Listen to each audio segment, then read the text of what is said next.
Welcome to the Evolve with Latoya show. Thank you for joining me, Carl. Hey, Latoya, how are you doing? I'm good. I'm good. I just wanted to double check that we're live. I'm not tech savvy. For those of you who don't know me that well, my name is Latoya Watson. For those of you who don't know me, and I am your host. I am a licensed therapist, a speaker, wellness consultant. I do all the things. I'm a big advocate for mental health and healthy relationships. And today we will be discussing why it's important to date yourself before and after a relationship. And Coach Carl, would you like to introduce yourself? I appreciate that, and thank you for having me on, Miss Latoya. I am Coach Carl. I am a relationship and life coach, but I'm also mainly an accountability coach. That's why I specialize in helping people to take accountability um, for things that they've been involved with or things they've done in life. I think that's the biggest one of the first things somebody has to do in order to move forward in any situation. I primarily coach mostly men and working with men to help them recover from divorce. I'm a divorcee myself after 23 years. And I try to get them, steer them back, or even long-term relationships, to steer them back on course to understand that there is a second chance of love out there, even for men. Though I will tell people, don't marry for love, and I'll explain that one day for all y'all to understand. I'm just, I've been hearing that more, and I'm now finally understanding what that really means. Okay. Yes, it's very important. I think a lot of people um, look at love from a butterfly perspective and the feel good perspective, and understanding that it isn't an emotion to a point, but it's an action more than anything else. And if as my mom was, you have to like and respect your partner. And this is how you get 54 years in a marriage, and 70 years in a marriage, 80 years in a marriage, because you're not going to love your partner every day. It's going to, because it's a roller coaster type emotion, and but you can still serve actions, And again, it's very in depth and a lot to it. But yes, I will tell people, do not marry for love. Yeah. It goes against everything I think that we grew up hearing.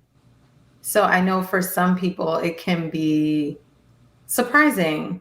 I'll speak for myself. I think at first when I heard that, I was like, it made me pause. Yep. People don't fall out of love. They just decide to stop choosing to love their spouse, their partner. You just decide to do that, because if you really understood what love meant, and what agape and unconditional love really is, that's a whole nother level that we're looking at, and we're talking about. But if you clearly, and again, it's just something that people discover, sometimes after coming out of a relationship. How can someone say they love you every day, and then one day decide to step out the marriage and have an affair?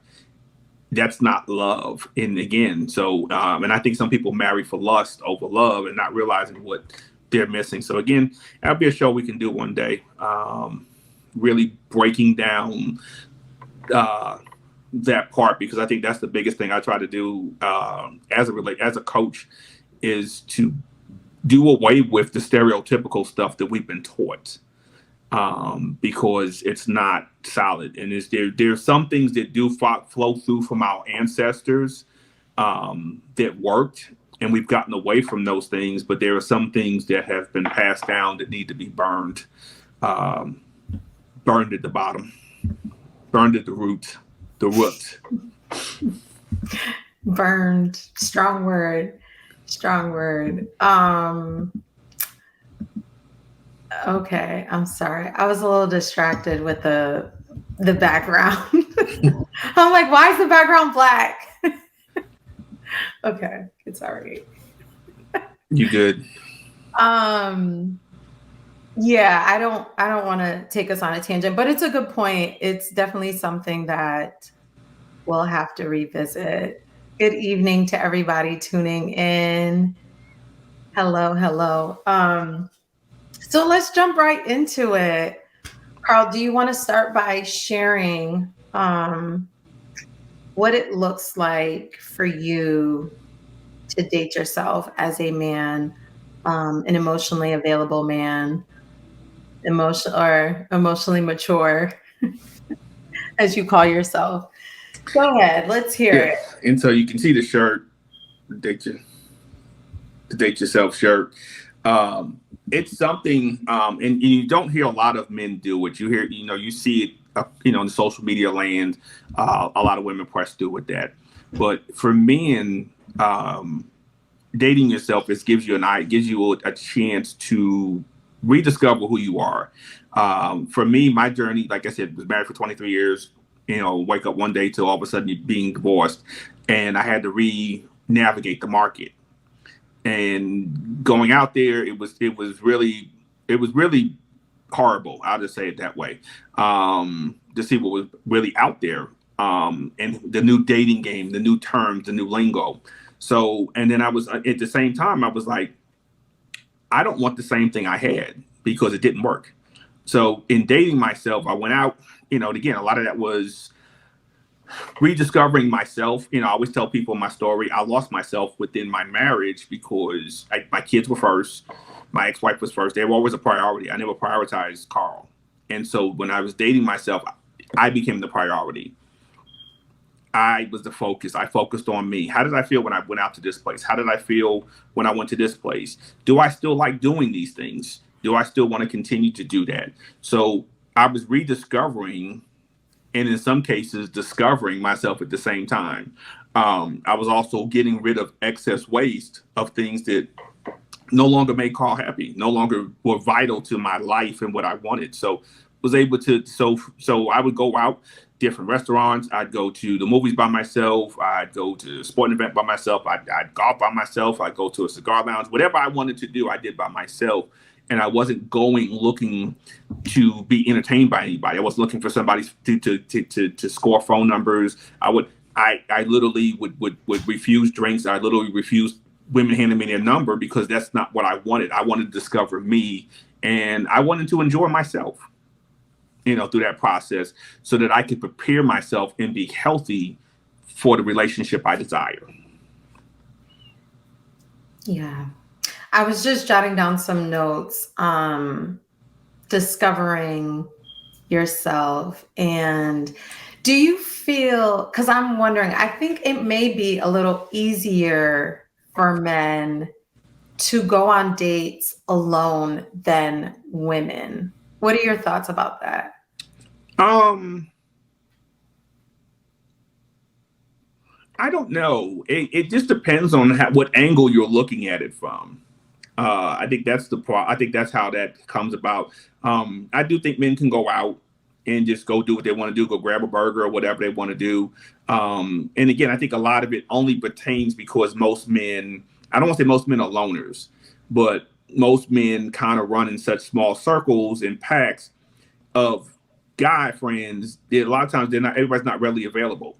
So yeah, it's easier. It almost happens out of happenstance. You see what I'm saying? Versus actually scheduling that. You might want your homeboys to say, "Hey, let's go do this," and they're like, "I can't, man. I got the kids. I got the wife. I got all this is going on." And again, that's like I said, for me, that was part of the process. All my guy friends are married, so now I'm no longer in that circle. I'm still in that circle, but I'm not in the circle as a married man. So I can go places and do things, but there are places I would not ask them to come with me because they're married men. I don't want to put them in to jeopardize their situations, even though they're mature enough not to do that. So yeah, so really, when you're answering your question, I think it's for men, it happens that way because our circles are smaller. But most women, I think, go out because they like that company. I think a lot of women go out together, and I've seen that even out. There's always 2 or 3 women most of the time. I rarely see a woman come in by herself, and she's just out by herself. Yeah. And I would love to hear from people watching, ladies and gentlemen, if you have any questions, comments. Have you went out by yourself? Have you went out on a date by yourself? Were you uncomfortable? I have heard, I'll share some of my experience. In the beginning, it wasn't, when I first initially started, it was not easy. It felt uncomfortable. And again, I think because anything new, there's a learning curve. I wasn't used to going out to restaurants by myself. I wasn't used to, I don't think I ever did the movies by myself. Um, but any place, solo travel, that was a big leap for me also. And for anyone who's thinking about it, because again, I always have people ask me this: how did you do that? How did you get comfortable with doing that? For solo travel, I recommend people starting local, then like out of state, then leading up to taking a plane, domestic travel, then international travel, just working your way up to that. But yeah, it was not easy in the beginning. And I felt like, oh, are people like staring at me and wondering like, why am I here by myself? Or, all these like little irrational things, which I don't think anybody was really paying attention to me, to be honest. And I think nowadays you see more and more, or I personally see more and more people out and about by themselves, men and women. Yeah, and I think that's a good thing. And see, here's the thing: when we can get comfortable being by ourselves, That's it. we can be comfortable in a relationship. And so many people do the, as soon as you come out of a relationship, jump in another one. It's the old crazy saying of, the best way to get over a relationship is to get on another one.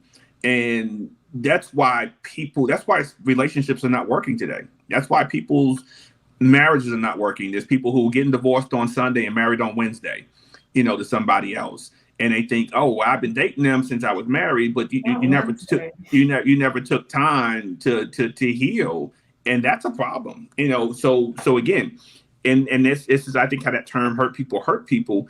Some people don't realize they're hurt or hurting until they're damaging the next person. So now you damage a person who comes along that's really viable, that wants to be in a relationship, is really looking forward to it, and they get in that relationship with you, and now you hurt them and destroy them because you're relationship hopping.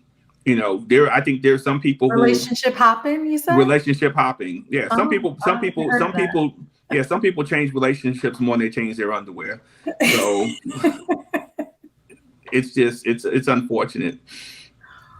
I know it really is. I shouldn't be. It's not really funny, but it is. No, it is funny. Yeah. It's true, and I think, did we do a show before about dealing with loneliness while single? Because it reminds me of that.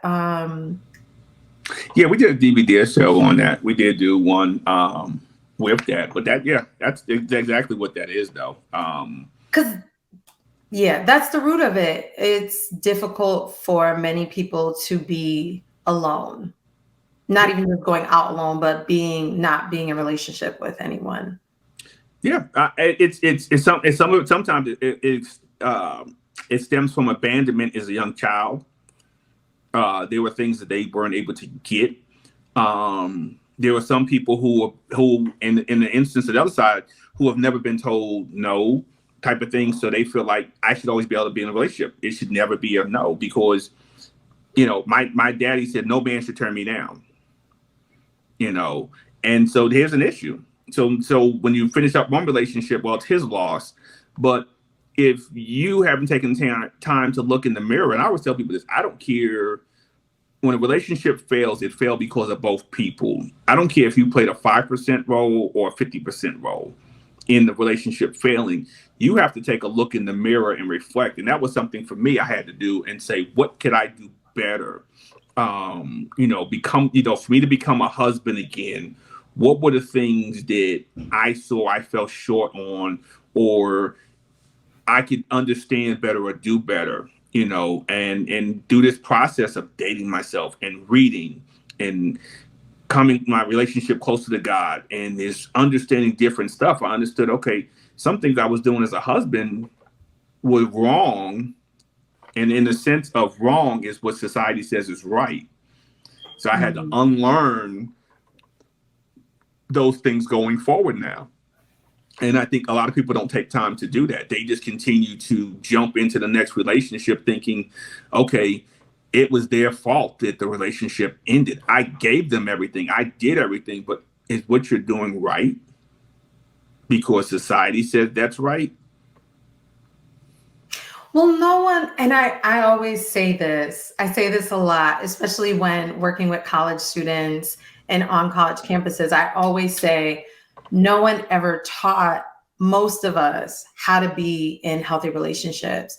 So looking at the world or celebrities as a standard is a terrible idea, but that's what most of us have done, or looking at family members. And those weren't always the healthiest either. Like, let's be real. So yeah, we get into these relationships and we are just trying to figure it out. So I like to give people a lot of grace with that, because I really think no one has really learned what it looks like to be in a healthy relationship.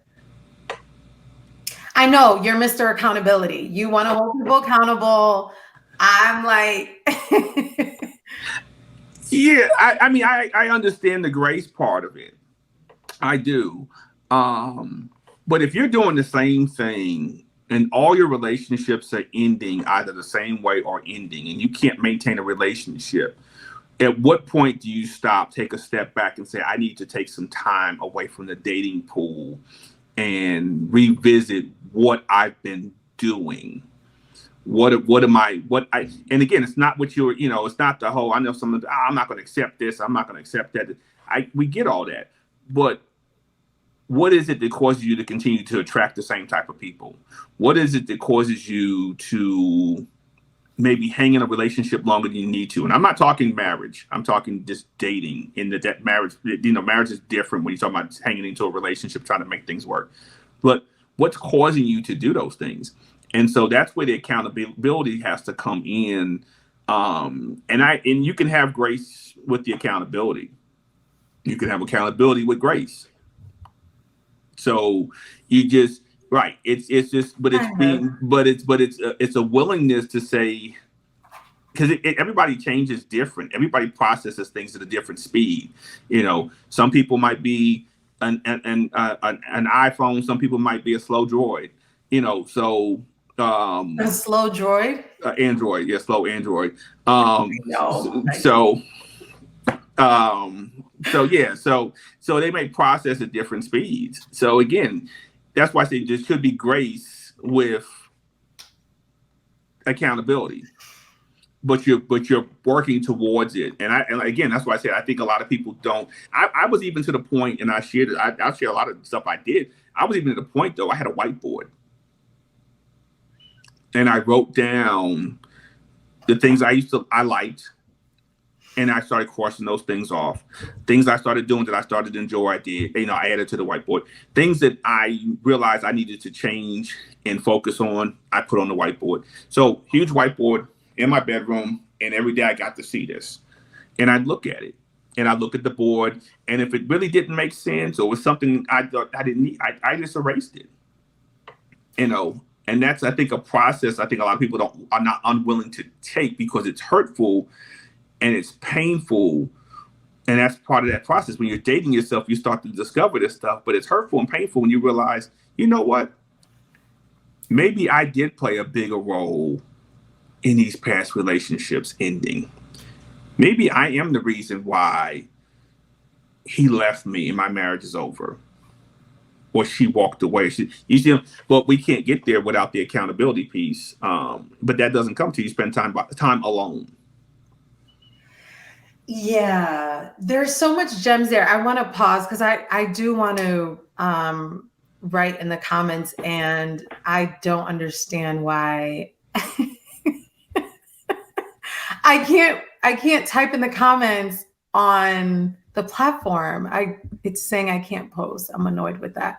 But I do want to stop, and I'm gonna share through my other device about ways that people can get to, I think what you're saying is becoming more self-aware. Mm-hmm.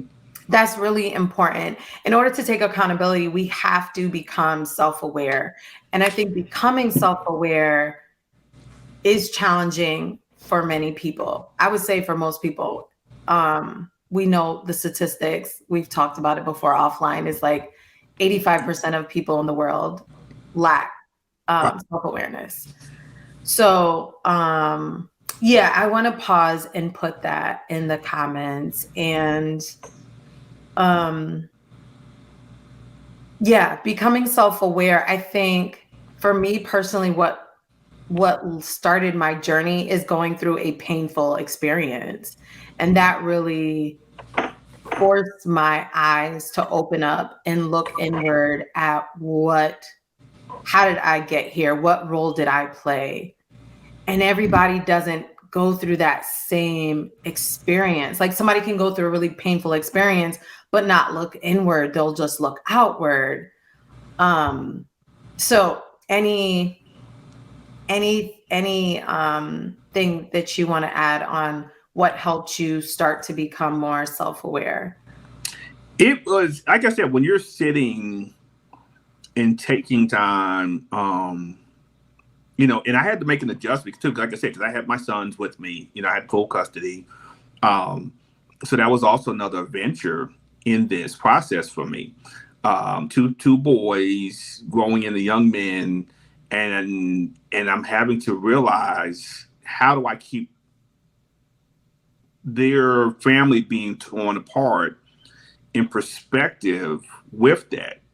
And that was something that made me self-aware, because I was like, I don't want them to be affected the same way with this. I don't want them to have to, prayerfully, they don't have to go through this. So seeing that bigger picture and then working my way back, I was like, okay, I need to make sure I'm on point with what I'm doing. And that caused me, like I said, again, it caused me to take a really deep, hard look. And there were days I just sat, nothing on, no TV, no music, no nothing, and just took time to myself and just sat. Didn't think about anything, and whatever would come to my mind is what I would start to focus on. And I really, it caused me to, like I said, to grow as a person in a way I didn't think was possible. And now I see that it's possible for us to do it. But I had to really take an inward look, a real deep inward look, and saying, okay, what do I need to do different? What worked? And even if it worked, was it correct? And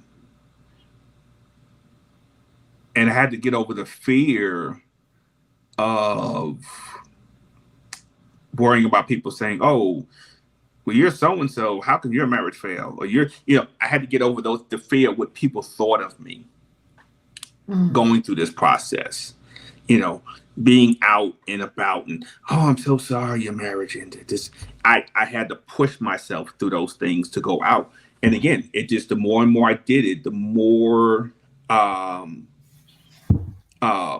it helped me to do that self-reflection and saying, okay, this is working, because the peace started to settle. I never got comfortable, and I'm still not comfortable, but I had peace about the process I was going through. That's when you knew progress was happening. Right. I'm going to drop that in the chat too. What did peace look like for you? I think peace could be different. Peace for me started with really forgiving myself. I had already forgiven my ex, so that was day one that came out. It was there. What was going on? But I had to forgive myself, and I had to have, like we talked about, grace for myself. Because I did what was self-taught, what was taught, or what I saw. Doesn't mean it was all right. So as I got to a place of forgiving myself, and I got to a place that, like I said, I was comfortable. I didn't care what people thought. I didn't care how people viewed me. I didn't care what lies being told. When you let all that go and you just start living, and my blood pressure is down, and my I'm working out, and I'm comfortable, and all that. That's where the peace started settling in. For me. Good. When I understood I could tap into my prayer life even harder, and talk to God in a way that I haven't communicated with Him in a while. You pray, you do one thing, but it's another one when you don't care that you're sitting in the car and having a full out conversation with God. You don't care who's sitting next to you, looking at you like, who is he talking to? I didn't care.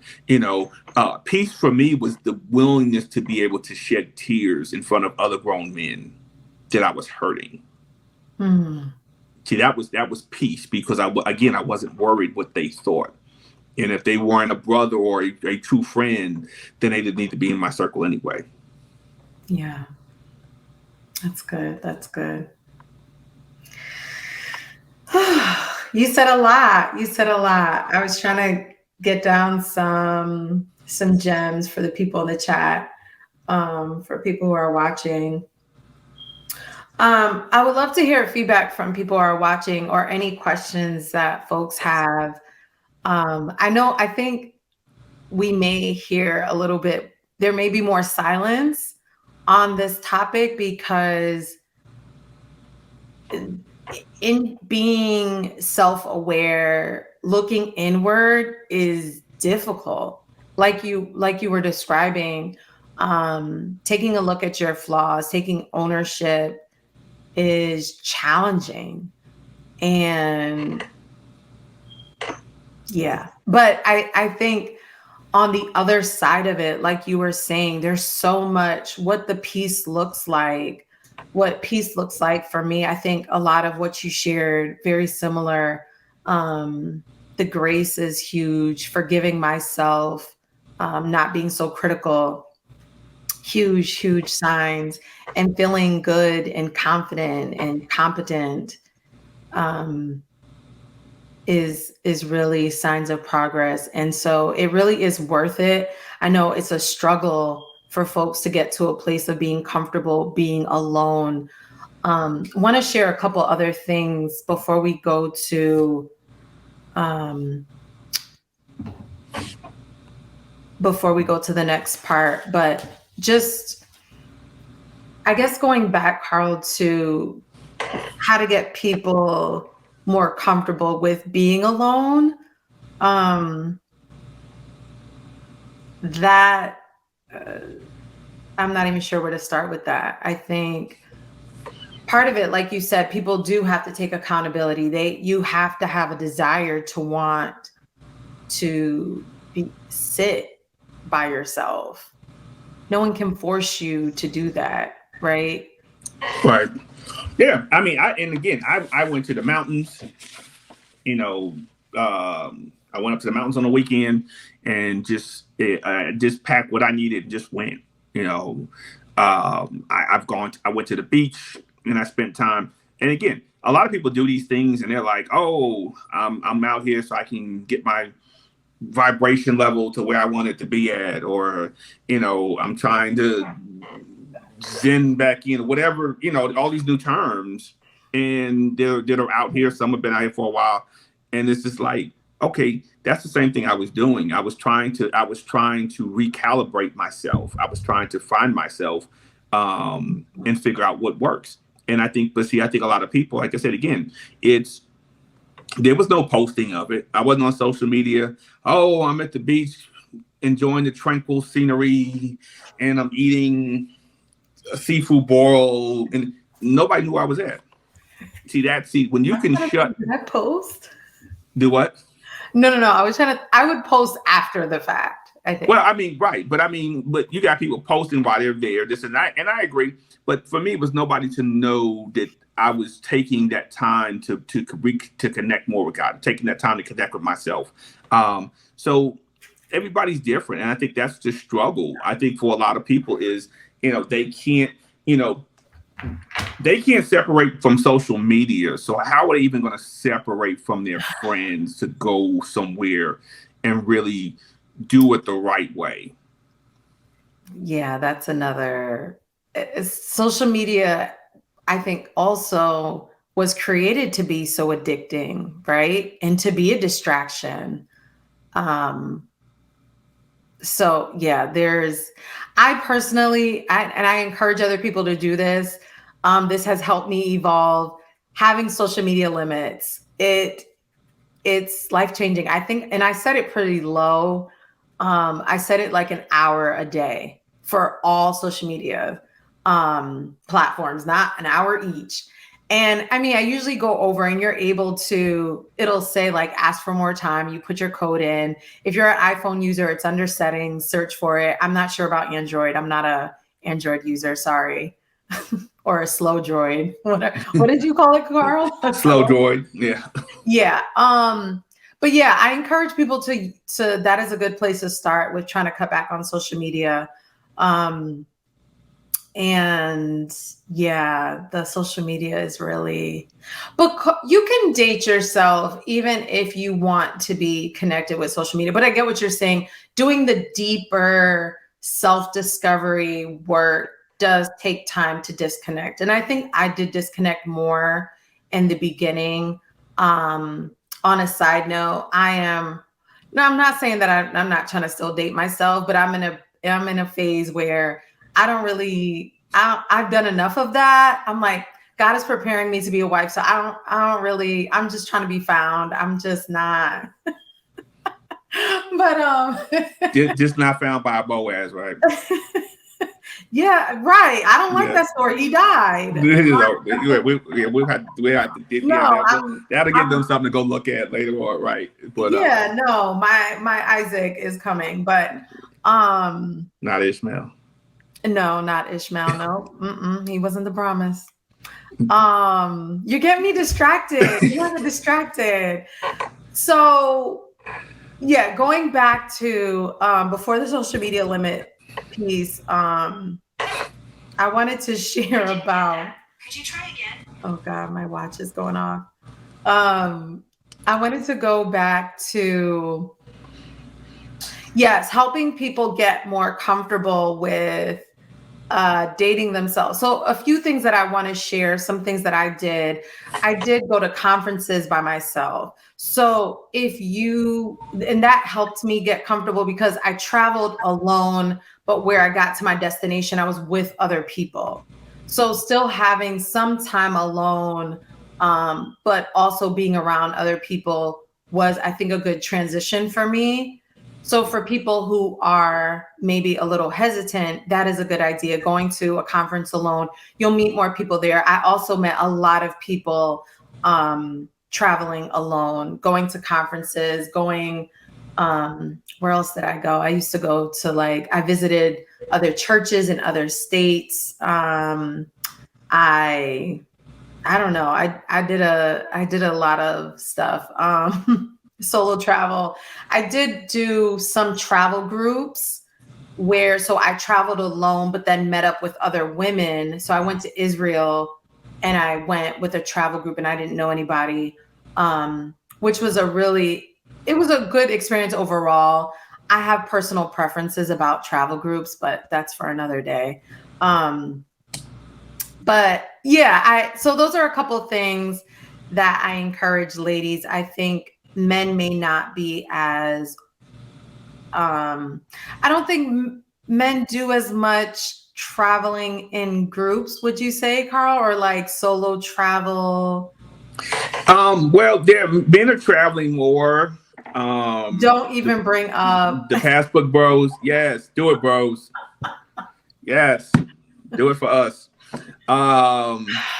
I think it's the best thing that's happened, and we'll talk about that at a different time. Really? But there's definitely men who have traveled. I've done it. I've done, like I said, the solo travel. I've done, a couple of guys. You share where people can find you. Yes, they can find me, Call the Coach, on IG and Call the Coach on Let me put in the Facebook. chat. You can find me on both of those. Carl the Coach on Facebook and Instagram. Yes. And currently, I'm not taking any new clients. I do have a waiting list. Uh, I'm trying to. That's the problem when you have multiple businesses. But I'm trying to cut back on some things so I can start doing taking on more clients, especially men. Um, but if you reach out to me and it's something emergency, like I said again, I will respond. I just ask people just to be patient. Give me a second, but I will respond back to you. But you know, there's not. And again, I will say this to people. Um, I have a coach. I have a accountability coach, and I have a therapist, and I see them regularly, and it is the best thing I've ever done for my life. And my sons are 25 and 20. They'll be 26 and 21 this year, and I had both of them. I don't coach my sons. I'm dad, but they both have coaches and therapists because it's that important that we start that at a younger age and stop making it seem like you're weak or something's wrong with you for getting help. There's nothing wrong with crying when you're hurt. There's nothing wrong when you've been through something traumatic to be upset, depressed. It's everything you go through. The problem is staying there or the unwillingness to learn and change, because all you're going to do is have the same effect in your next relationship. Good stuff. I have that right, Call Carl. the coach. Yes. Okay. Great. And people can find me I have a couple different IG pages. My first one is at Single Ladies Coaching and EMDR Intensives, which is a new offering that I'm so excited to be offering, where I provide an intensive therapeutic retreat. I'm hearing myself echo. Okay. Where I provide an intensive therapeutic retreat. It basically is like 6 hours of therapy in one day. So for people who are looking for more intensive, they're tired of doing week to week therapy, it is a really good option. And it's in a very cozy location that I make sure people feel very comfortable and have snacks and all this stuff in privacy. So really, really dope. Send me a message if you're interested in learning more. But I would love, if there's any other final questions, please let us know. We'll come back and answer. Any final thoughts, Coach Carl, that you want to leave with folks? Yeah, she's going to have jerk wings on plantain, some rice and peas, and some steamed cabbage at her intensive. I'm a pescatarian. Well, I try to be. I cheat here and there, but it's so, I think versus when I was at my office and I had a restroom that was outside of the office, and if people were like, emotional or whatever, they had to leave my office to go to the restroom. And these little things really make a difference. Like having a private area where people can go in a room and rest if they want to, or go to a restroom without having to see other people. It really makes a difference. So this is really, I'm really excited about offering this retreat for people to get away and do some deep work. So I'm sorry, unfortunately, there will not be jerk wings.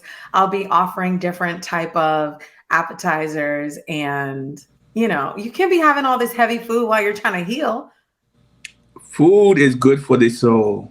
It is, but that's a different I'm very excited about having my health instructor / she's also a physical trainer who's going to be talking about health and wellness and foods and how all that stuff affects us, our bodies, our mind.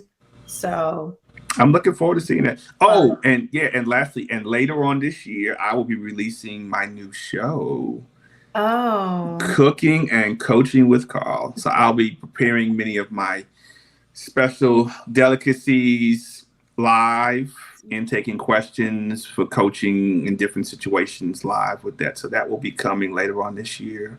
go So follow them. so See. I'm excited. I'm really about seeing everyone win. But you can't win if you're not healed. It's just that I don't care how you are. It's like an athlete.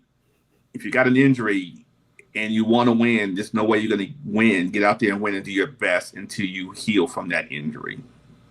When in business and in love, Yes. every area, yeah, it affects. So good. Thank you. Thank you for your time. Thank y'all for joining in and watching. I'm so excited to continue to evolve with all of you. Take care. Good night. Good night.